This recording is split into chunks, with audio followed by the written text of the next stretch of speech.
As former President Donald Trump returned to office in 2025, the nation braced for a series of fast-paced policy shifts, executive actions, and renewed focus on his signature economic and political priorities.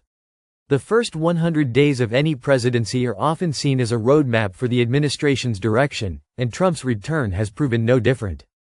From tariffs and taxes to immigration and energy, Americans and global markets are carefully analyzing his early actions.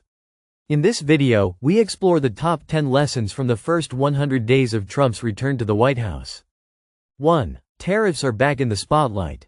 Within weeks of returning to office, Trump reaffirmed his commitment to protectionist trade policies. New and expanded tariffs were announced on goods from several trading partners, including China and Mexico. The lesson here: U.S. businesses heavily dependent on imported materials must prepare for increased costs, and global supply chains must once again adapt to shifting trade barriers. Importers are now reassessing sourcing strategies, while exporters face growing concerns about retaliatory tariffs.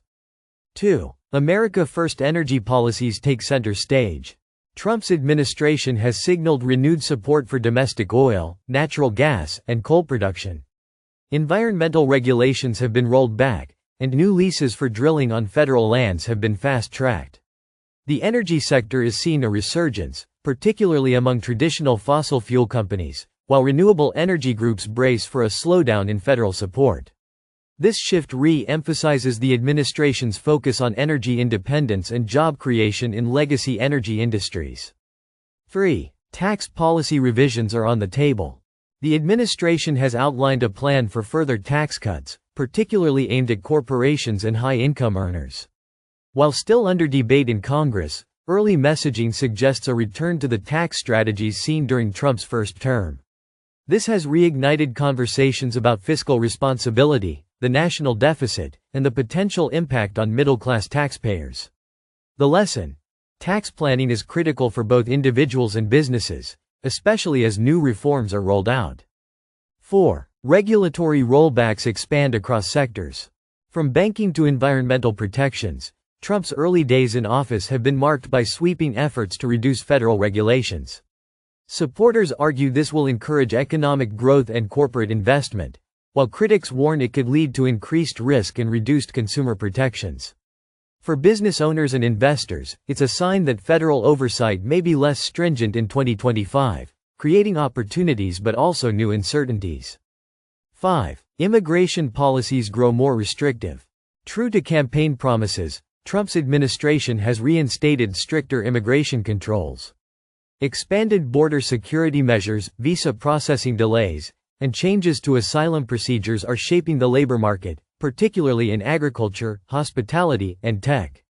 Employers are already feeling the pinch of reduced labor supply, while families and immigration advocates are bracing for tougher enforcement. The lesson here: workforce planning must factor in ongoing immigration policy changes. 6. Stock market reacts with volatility. The stock market has seen sharp movements during the first 100 days, with gains in energy, defense, and construction stocks and dips in sectors tied to international trade. Investors are adjusting portfolios based on early executive orders and policy signals. The lesson: political developments are once again a major market driver, and financial strategies must remain agile as new policies unfold. 7. Foreign relations shift to bilateral deals. The Trump administration has taken steps to pull back from multilateral agreements in favor of one-on-one trade deals. This "America First" approach is reshaping U.S. diplomacy and trade policy. Countries that relied on broader trade pacts are now facing uncertainty, while businesses involved in global commerce must adjust to a more fragmented trade landscape. It's a return to transactional diplomacy, with an emphasis on perceived fairness over traditional alliances. 8. Federal Reserve faces new pressure. Although the Fed operates independently, Trump's early public comments have placed pressure on the central bank to consider rate cuts in response to his economic agenda. This signals potential tension between fiscal and monetary policy. Investors and economists are closely watching how the Fed navigates interest rates, inflation, and White House expectations. The takeaway: monetary policy could be more politically influenced, making financial forecasting more complex. 9. Healthcare policy remains uncertain.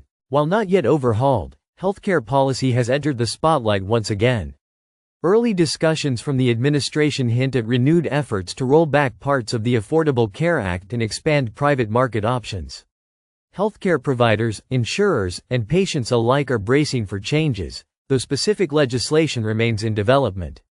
For households and employers, this is a reminder to stay informed about evolving coverage rules and potential cost shifts. 10. National sentiment is deeply divided. One of the most visible lessons from Trump's early return is the continued polarization of the American public. Policy decisions, even those focused on the economy, have sparked intense debates across political lines. This division affects everything from consumer sentiment to business confidence. Whether in the boardroom or around the kitchen table, conversations about Trump's policies are shaping perspectives and influencing economic behavior. The first 100 days of Trump's return to the presidency have delivered a clear message. Bold, fast-moving policies are back. From tariffs and tax reforms to regulatory shifts and foreign policy changes, the administration is once again prioritizing an assertive, domestically focused economic agenda. For businesses, investors, and households, the key lesson is to stay informed, remain flexible, and prepare for continued change. As 2025 unfolds, these early lessons will help shape how Americans respond to the evolving financial and political landscape.